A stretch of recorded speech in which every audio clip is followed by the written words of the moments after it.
Қазақстан Республикасы мемлекеттік рәміздер күніне орай Қазақ мемлекеттік академиялық Жамбыл атындағы филармониясында атамекен концерт өтті.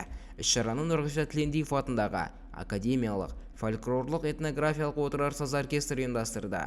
Атамекен концертіне тарих пен ұлт мұрасы ұлықталып, көрерменге ерекше әсер етті. Бағдарламада ел жүрегіне жол тапқан шығармалар орындалды. Атап айтсақ, композитор Маңғытбаевтың «Қазақстаным менің», Байдуллаевтың «Туған жер» және бірқатар әсем әндер шырқалды. Ерекше естеліктер мен патриоттық рухқа толы бұл туындылар көрерменге отанға деген сүйіспеншілік, туған елге деген мақтаныш сезімін ұялатты.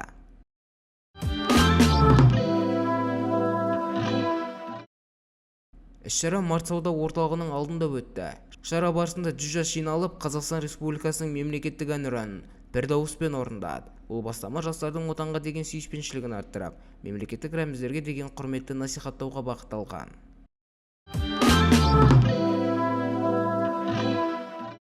Ұлттық ұлан әскери құрылымдарында өткізілетін байқау алғаш рет 2010 жылы өткізілген. Мемлекеттік тілді дәріптейтін дәстүрлі шараның биылғы бірінші кезеңіне 41 әскери қызметші қатысып, оның екінші айналымға жолданған. Ал олар Астанада өтетін ақтық сайысқа жолдаманы өзара сарапқа салды. Жеңімпаз елорда төрінде өз өңірлік қолбасшылығының намысын қорғайды. Өлең оқып, сахналық қойылымдармен мақал-мәтел айтып, әскерилер бақ сынасқан сайыс қорытындысы бойынша Ралан Бондаренко жеңімпаз деп танылды.